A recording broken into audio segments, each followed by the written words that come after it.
What's up, guys? Welcome back to Zilla MMA. I am your host, as always, the Zilla. Want to start by thanking you guys, the viewers. I know for some of you, it's probably been a long break or maybe your first time viewer. We've had about a month off since the last UFC card. Put out a video over Christmas break and one for New Year's, just breaking down some of the best of 2023 and what we're expecting in 2024. So if you haven't watched those yet, you can go back and watch those videos. But I'm really excited to be back to consistently making these videos. These are the ones I really enjoy making, breaking down these fights and then afterwards reviewing them, going over what we saw, giving you my bets. Prizepicks is something I really enjoy doing. So really appreciate you guys, the viewers, coming back, watching this in the new year. If you're not already, please go subscribe. I really want to get the subscriber count up this year. It's something I'm really going to be working hard on. So like, subscribe, and as always, in the comments, leave your favorite picks and bets for this upcoming card. I love hearing the opinions of you guys. Sometimes it'll swing my opinion. So love hearing from you guys. Love getting the feedback. But without any further ado, we can go ahead and get this card started. The first card we've got going of the year. This is UFC Fight Night, Ankalaev versus Johnny Walker 2, kind of, technically. But we'll go ahead and start at the top of this card, and that is with Felipe Bunes versus Joshua Van. Van coming in here as the favorite at minus 260. Just a great fight to start this card with, to be honest. I really can't believe this is the first fight of this card. And just to be honest, from top to bottom, I think this is a pretty solid fight night to start off the new year. If every fight night was like this fight night, we wouldn't have nearly the people complaining about them. Yeah, this one's just, we're having a really strong start to the year. I'm expecting some really big cards in the first quarter of 2024. But as I said, Van coming in here, minus 260. Hard not to love Van as a prospect. I mean, especially after the war he just had against Kevin Borjas. What a fight there. Very talented striker. So impressive at only 22 years old. Did struggle a little bit in the start of his last fight, but I think he's making steady improvements. I think he's going to come in here ready to throw. I'm not too concerned about what we saw in that first round. Haven't seen a ton of tape on Bunes. This is his UFC debut, but he did face a pretty decent level of talent outside of the UFC. More than a lot of UFC first-timers. A lot of them are coming in not really fighting anyone close to UFC caliber. Don't feel like that's the case with this guy. Probably does have a little bit of a grappling advantage here, so trying to get this to the ground would probably be the best path to victory for him, but I think he might just be too hittable just for how good of a striker that Van is coming into this, so not sure he'll find the finish, but I expect Van to put together another great performance here. Just use that volume and probably end up with the decision here. So I'm going to go with Van by decision. Moving into our next fight, we've got Tom Nolan versus Nicolau Motta. Nolan, pretty sizable favorite here at minus 335. Little surprised to see Nolan as this big of a favorite, but when I really sit back and think about it, it makes sense with what we've seen from Motta, to be honest. He's had problems, but I still backed him in that last fight against Trey Ogden. Just thinking it was a perfect matchup for him. Ogden really didn't have a ton of power, which is what Motta's really been struggling with. Just with that questionable chin, I thought he could really show off his skill set. And somehow in a matchup where Trey Ogden is able to still beat him up, he doesn't use his body shots. He doesn't use those kicks that I know that he has in his arsenal. And now he's facing a guy like Tom Nolan, who is pretty green, to be fair, but has the skill set that Motta should be afraid of. This is the type of guy that he's going to stand and strike with you. He's going to be a threat to knock you out, in the way that Ogden was not supposed to be. And I just see Nolan landing something that puts Motta out probably pretty early. Uh, it'll be that third loss for Motta that he probably deserved in the last fight. If you watch that one, ended up being a no contest, just a questionable submission where Motta was not out, but Ogden had dominated the entire fight. So tough to say that that Ogden did not beat him there, but he would get that third loss here, probably be close to, if not at the end of Motta's UFC journey. So yeah, well, with all that being said, I'm going to take Nolan here by TKO. Moving into our third fight, we have Weston Wilson versus John Silva. Silva just an absolute massive favorite here, coming in at minus 1100, easily the biggest favorite on this card. And Wilson really taking some brutal shots in the media this week. If you're looking at anyone else that's giving analysis of these fights, just a bunch of people saying he doesn't belong in the UFC. And but before I agree with all that, which I kind of do, I'll talk a little bit about the positives. He's very long, very long fighter for the weight class. Decent submissions. He likes to throw up a lot of stuff off his back, which is where he ends up fighting a lot of his fights. And that's about it. That's about all the positives I've got for him. He doesn't really have any grappling. His striking's not very good. One of the most hittable fighters I've seen in a really long time. Just watching the tape on him, there's not a lot to love. Not completely sure what to make of Silva yet, but I'm pretty confident he can go in there and get the knockout in this spot. So I'm going to take Silva by KO here. And yeah, I'm pretty sure Wilson just got this this run in the UFC as a late fill-in. Don't expect to see much of him after this. Going into our next fight, we have Farid Basharat versus Taylor Lapilus. Basharat coming in here as a minus 275 favorite. Just a fantastic prelim fight. I can't believe this is where it is on this card. Both of these fighters, really exciting fighters to watch right now. A lot of hype behind both of them. Yeah, just an absolutely great fight. I think both of these are probably ranked caliber fighters, which makes this really tough to predict. Lap was coming off that really electric fight he had over in France. Helped build a lot of hype for him. Very long fighter, likes to stay on the outside, fights a very technical fight. Bit of a lack of volume gets him in trouble, but does a good job of making the strikes that he does throw count. So I'll give him a little bit of a break on that. Basharat on the other side, very well-rounded fighter. Certainly going to use his wrestling, but pretty good striker in his own right. I'm not going to take anything away from him in that department, but wrestling is where I really think he has the advantage here. Both of them just have holes in their games that I think the other can expose. Like I said, with Basharat, it's going to be landing those takedowns. Lapilus, decent takedown defense, but not flawless, and he just doesn't have a great skill set off his back once it gets to the ground. So I think that's a part of the game that he can really take advantage of. And then Lapilus, I think he's just going to have to sit Basharat down. Basharat's somewhat hittable, but doing enough damage here to win the fight, it's going to be a little tough in my opinion. For me, I'm going to have to side with the wrestling of Basharat. I just think that's going to be the better way to go here. I think Lapilus could stuff them early, but just with the relentless style, he's going to keep working for takedowns. I think he's going to have enough control on the ground and put in the work once he gets there. He has some very strong ground and pound to be able to get the win in this fight. So for me, I'm going to take Basharat by decision here. Next, we're going to have Marcus McGhee versus Gaston Bolanos. McGhee coming in here as the minus 230 favorite. And Bolanos is, without a doubt, a very skilled Muay Thai fighter. I'm not going to take anything away from him. That very clean striking, very impressive knockouts in his career.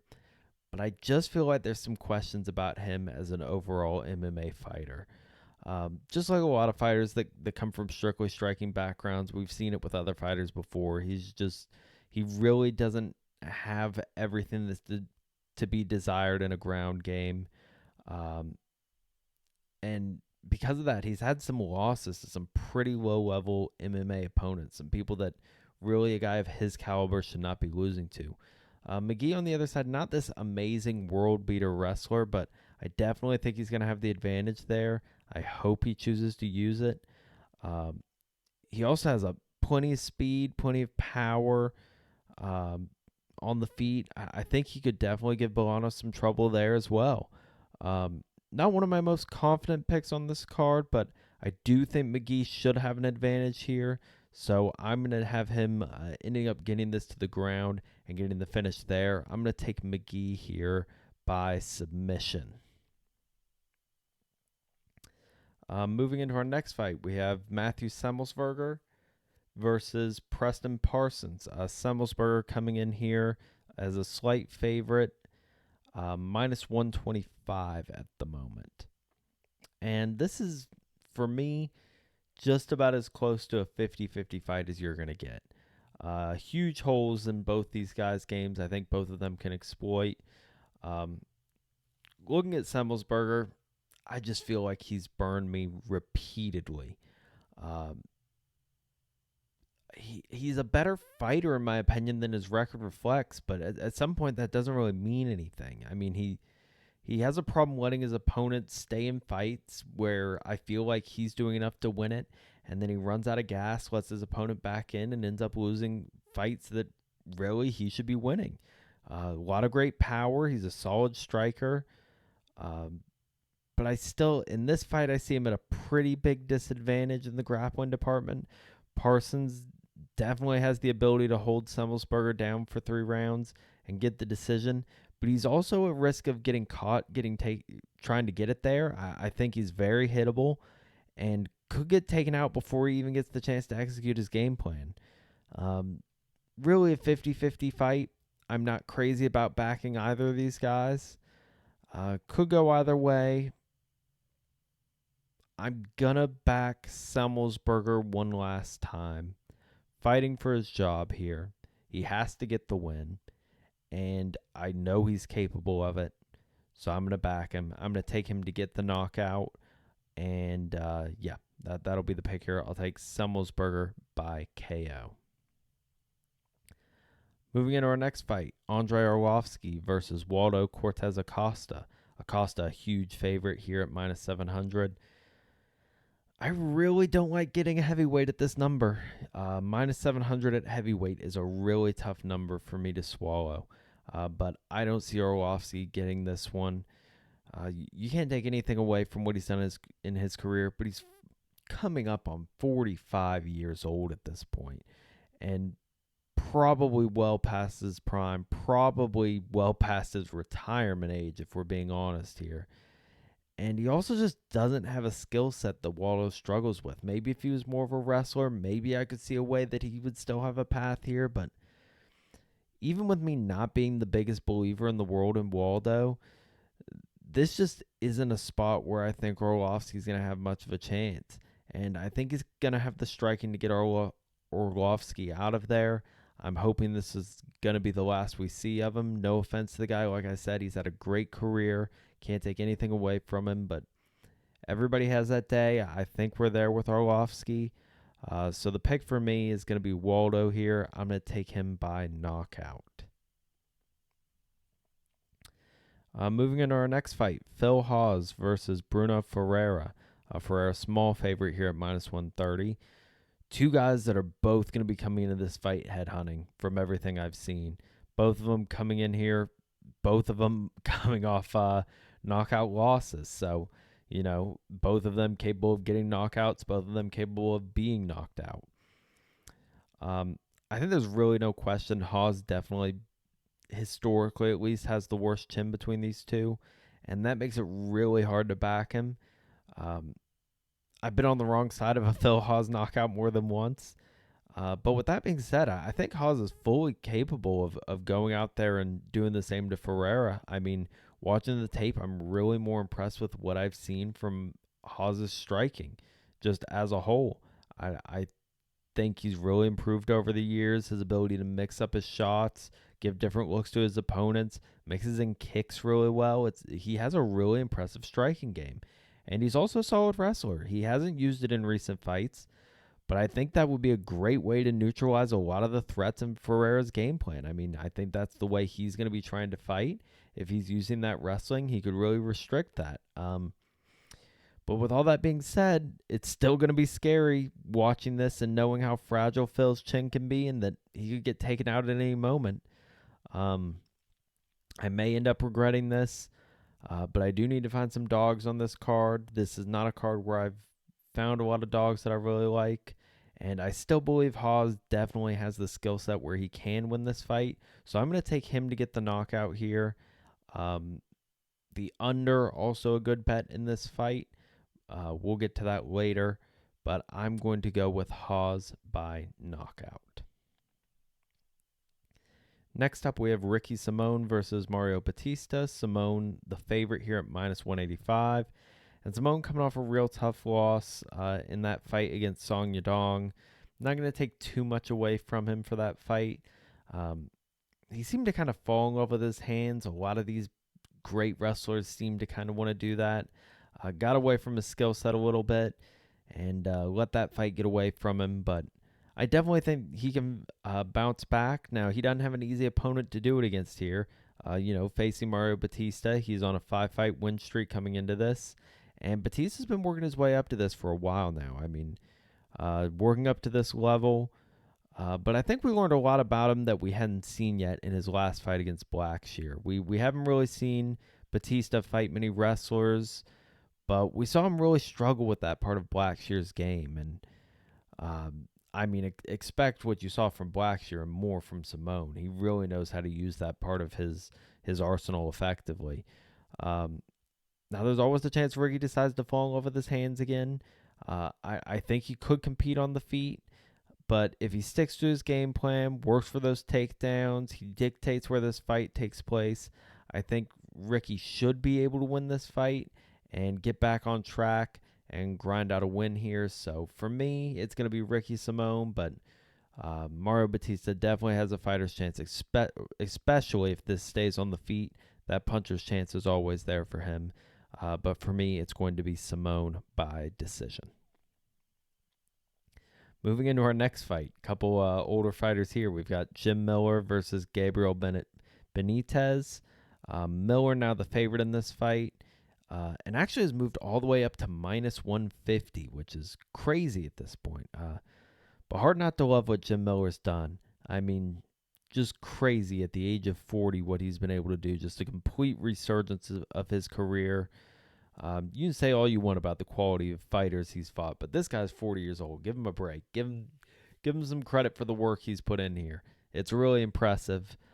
Crazy how at this age he's still doing so many things that seem his game still seems to be elevating to some degree, which is crazy to me. Again, you could say it's because of the low-level fighters he's been going up against, but the way he's really been flashing power and getting these knockouts, I mean, it's great to see. On the feet, fairly close fight in my opinion. I'd honestly be a little surprised if Miller got another one of these big knockouts, early against Benitez. But I think he can still pressure him, hold his own on the feet, potentially work for a finish, end up getting a knockout. I would really, though, love to see Jim Miller try and mix in some of this wrestling. I know he wants to stand and bang with this guy, but I think he has a huge advantage in the wrestling department. Even on the feet, I think it's a competitive fight. Another one of those fights where I'm really going to be concerned. Jim Miller could get finished at any moment. It's always going to be in the back of my head, but I've just had so much fun watching this resurgence of him. I'd love for him to come out of this fight clean and maybe make it onto UFC 300. That's what everybody really wants to see. So for me, I'm going to take Jim Miller here. I'm going to take him by decision.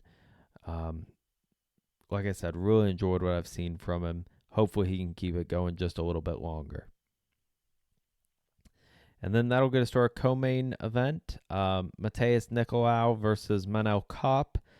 Kape coming in here as a minus 285 favorite, even though he lost their last matchup in 2021. So that's something to definitely look at.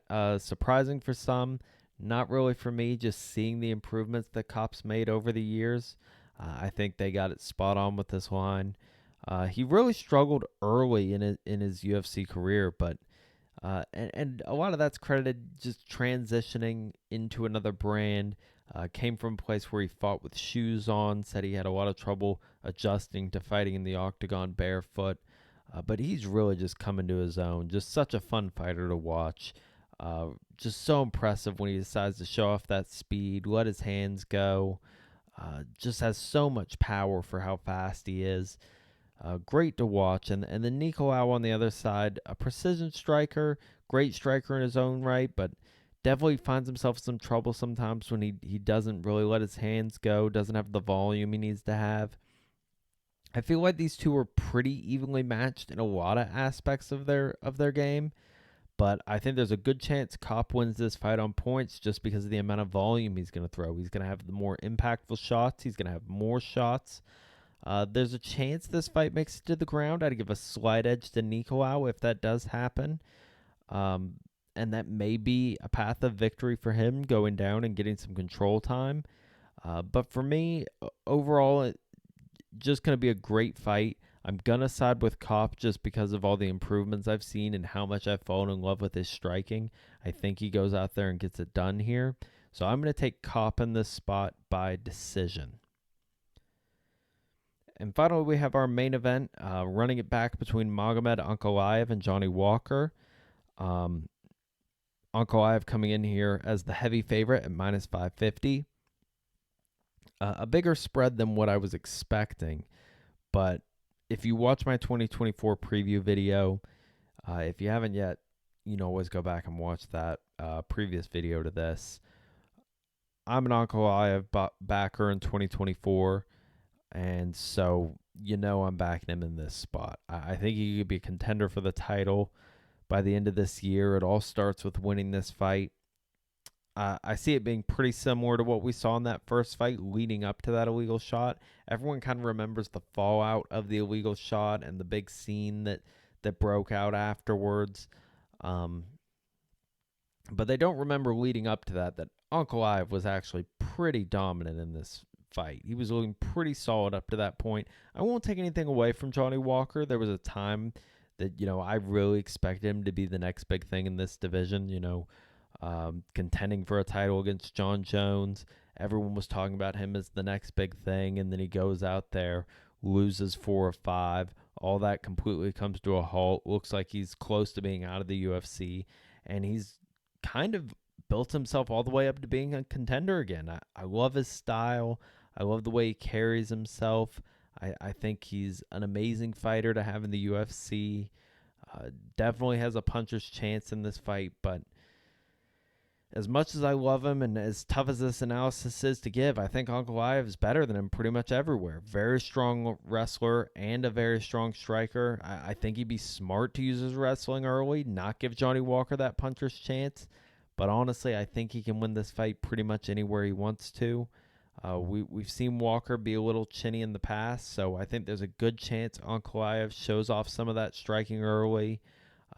Maybe late in the first, early in the second, goes to that wrestling, wears Johnny out, and eventually ends up on the feet, catches him with a strike that finishes him. So for me, I'm going to take Ankalaev in this spot. I'm going to take him by TKO, just getting another step closer to contending for that title, which, as I said in my prediction video, you can go and watch. I think he'll be contending for that by the end of the year. But that'll do it for this card. We can go ahead. So I have one new thing that I'm going to be adding to this. Just getting a little bit of feedback on what you've seen in these videos. I do give prize picks. I give bets, and we will be getting to that. But some people ask, how do I know what you think of these fights, how confident you are in these picks? And outside of what you can hear and what I'm saying in my analysis, I haven't really been giving you an opportunity to see that. So I've added a little something for that. And these are my confidence rankings. Just showing you my confidence in these fights. Silva, obviously, being my most confident. He's up at minus 1100, so confident in him for obvious reasons. And then all the way down at 12, we have Semmelsberger. As I told you, that fight's completely 50-50 for me. But these are my confidence rankings for these fights. When we get to my bets, obviously these will show you a little bit of my mindset and why I'm betting the way that I'm betting. But this can help you make bets of your own. You don't have to tell me.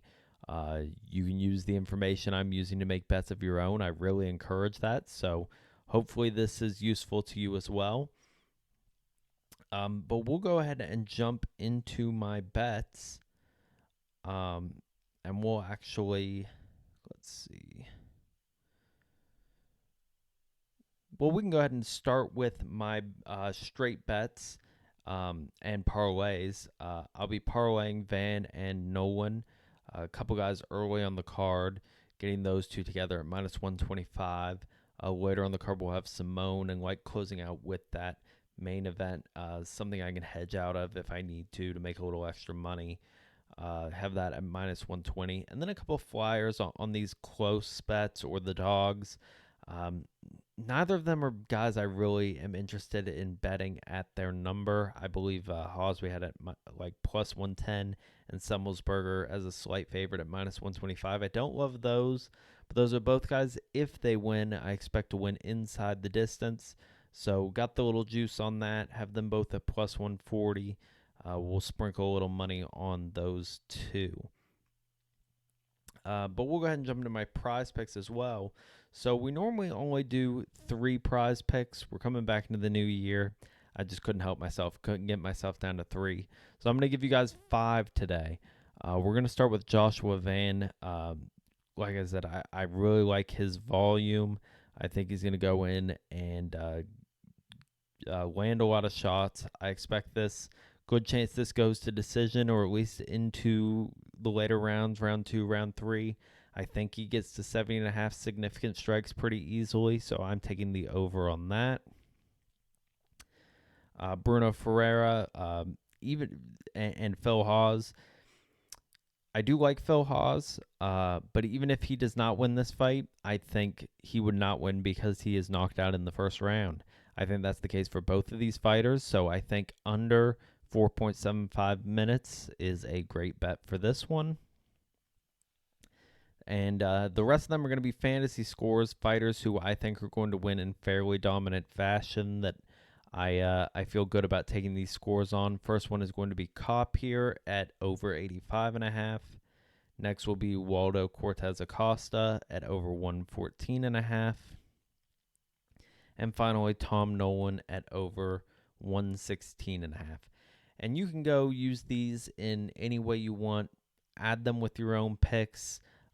Break them down. Take out the ones you don't like. If you decided just to use these 5, put them in a flex play. These are your payouts. All 5 correct pays out at 10 times. 4 correct will double your money. And even if you just get 3, you get 0.4 of your money back. So 40% of the money back for getting 3 of 5. You really can't beat that. So yeah, really enjoy Prizepicks. I know a lot of people like getting that from me. So hopefully that's something you can use as well. But that's pretty much everything on this card, guys. So glad to be back. So glad to be doing this again. Can't wait to watch this card. Please, like I said, if you got anything out of this video, I keep bringing out content like this. I want to keep doing it for you guys all the way through 2024 and beyond. So please go subscribe. We can build that subscriber count, build a community, come out with give me more time to do more research and make more videos is something I really enjoy doing. So really appreciate you guys. Obviously, after the card, probably sometime Sunday, I will get together and put together my review, and then we'll be moving into the upcoming cards. I think right after that we have the Duplessis card, which that's gonna be a real fun one, guys. I'm really excited for what we have coming in 2024. Um, really hope you guys have some great bets this weekend. But until next time, guys, see ya.